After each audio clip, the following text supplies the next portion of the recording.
आकाश में बिजली चमककर गायब हो जाती है, ऐसे ही गोविंद का वह सांवला सलोना श्री विग्रह एक दिव्य भव्य प्रकाश में परिणित हो गया। वो प्रकाश कहाँ गायब हो गया कोई नहीं जान सका। वही तेज स्वकीयम यद भवे तेजः तच्च भागवते दधात, वो तेज श्रीमद् भागवत जी में आकर के विलीन हो गया। इसलिए भागवत जी को कहा गया है तेने यम वांगमयी मूर्ति ही प्रत्यक्षा वर्तते हरे, श्री हरि की शब्द प्रतिमा ही श्रीमद् भागवत है।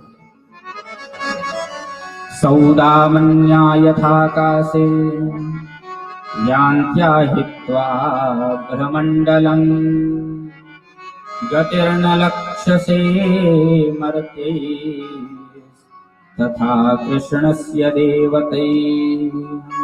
देवता सब आकाश में भगवान के स्वागत में खड़े हैं। भगवान के शरीर से एक दिव्य तेज निकला, तेज भागवत जी में आकर के लीन हो गया। इसलिए तेने यम वांगमयी मूर्ति ही प्रत्यक्षा वर्तते हरे हो, श्री हरि की शब्द प्रतिमा ही श्रीमद् भागवत है। भागवत जी के समक्ष आप बैठे हैं, मतलब श्री कृष्ण, भगवान श्री कृष्ण के ही सामने आप बैठे हुए हैं। कलयुग में श्री कृष्ण ही श्रीमद् भागवत है। कलयुग के कलुषित प्राणियों का कल्याण करने की कामना से श्री कृष्ण चंद्र शब्द विग्रह के रूप में भागवत के मध्य विराजमान हैं। भगवान के अंतर्हित होते ही कलयुग ने अपना पैर जमाना प्रारंभ किया। सुखदेव बाबा ने 6 अध्यायों में कलि धर्म का वर्णन किया है। दाम्पत्ये भिरचिरहेतुर मायैव व्यावहारिके स्त्रीत्वे पुंस्त्वे च हिरतिर् विप्रत्वे श्रोत्रमेव हि। 6 अध्यायों में सुखदेव जी महाराज ने राजा परीक्षित को कलयुग के विषय में बताया है। कलयुग में लोगों के विचार कैसे होंगे, जिसने जिसे पसंद कर लिया उसी के साथ विवाह हो गया, ये विवाह का रूप रह जाएगा। विप्रत्वम सूत्र में वही ब्राह्मण कहेंगे कि देखो हम जनेऊ धारण किए इसलिए पंडित जी। अब गोत्र कवर वेद आदि शाखा के झंझट में हम सब नहीं पढ़ते।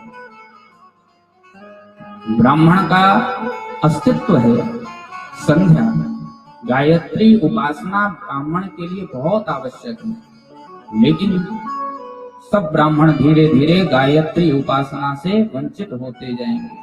ब्रह्मत्व का तेज समस्त ब्राह्मणों में समाप्त होता जाएगा।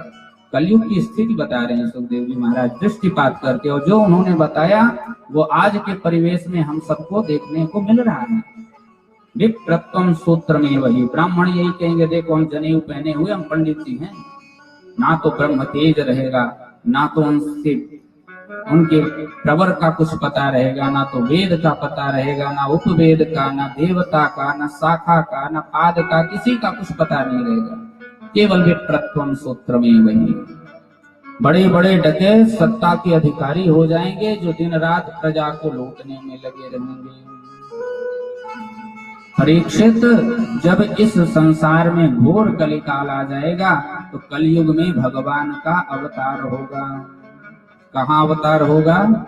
सुखदेव बाबा बताते हैं संभल ग्राम मुख्यस्य ब्राह्मणस्य महात्मनः भवने विष्णु यशसः कल्कि प्रादुर्भविष्यति।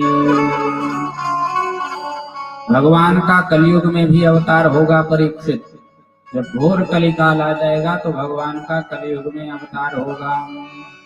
उत्तर प्रदेश के मुरादाबाद जिले संभल नाम की तहसील में विष्णु यश नामक ब्राह्मण के घर भगवान का कल्कि अवतार होगा। संभल ग्राम मुख्यस्य ब्राह्मणस्य महात्मनः भवने विष्णु यशसः, विष्णु यश नामक ब्राह्मण के घर कल्कि प्रादुर्भविष्यति, भगवान का अवतार होगा।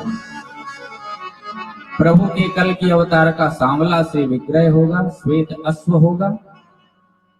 दुष्टों का असुरों का संहार करके भगवान धर्म की स्थापना करेंगे मेरु देवापि राजा जो कलापक ग्राम में तपस्यारत हैं, उन्हें प्रकट करके पुनः भगवान सतयुग की स्थापना करेंगे। वहीं से सतयुग प्रारंभ हो जाएगा। कलयुग के जब 800 वर्ष शेष रहेंगे तब भगवान का कल्कि अवतार होगा। कलयुग की कुल आयु 4,32,000 वर्ष की है, जिसमें से अभी मूलतः 5,200 वर्ष ही बीते हैं। जब 800 वर्ष शेष रहेंगे तब भगवान का कल्कि अवतार होगा। कलयुग की आयु 4,32,000 वर्ष की है। द्वापर की कलयुग की डबल होती है, त्रेता की उससे भी 2 गुनी और सतयुग की कलयुग की 4 गुनी होती है।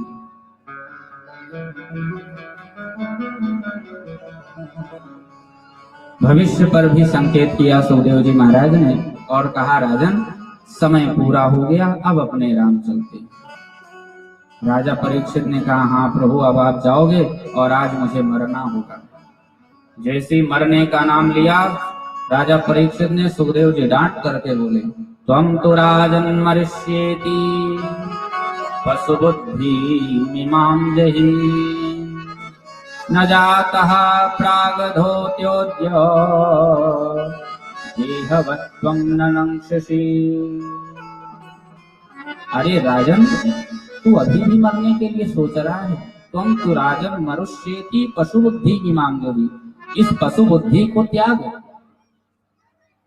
अरे कुम्हार ने घड़ा बनाया और जैसे ही मिट्टी ने घड़े का आकार लिया कि महाकाश अपने आप घटाकाश में परिवर्तित हो गया, घटाकाश अपने आप ही आ गया। और जहां किसी ने डंडा मारा, घड़ा फूट गया, घटाकाश अपने आप महाकाश में लीन हो गया। इसलिए ना कोई आया ना कोई गया, तू भी विशुद्ध ब्रह्म स्वरूप ही है।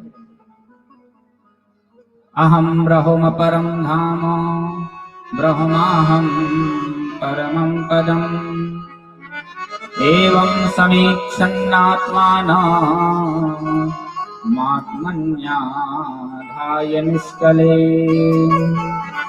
सुखदेव बाबा कहते हैं, परीक्षित तेरा शरीर नष्ट होगा, तू तो अविनाशी सच्चिदानंद का अंश है, तेरा विनाश किसी काल में भी संभव नहीं है।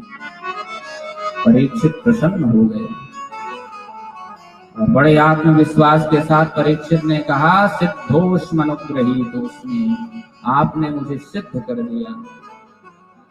अब एक नहीं लाखों तक्षक मिल करके भी मुझे काटेंगे तो मुझ अविनाशी का कभी नाश नहीं हो सकता।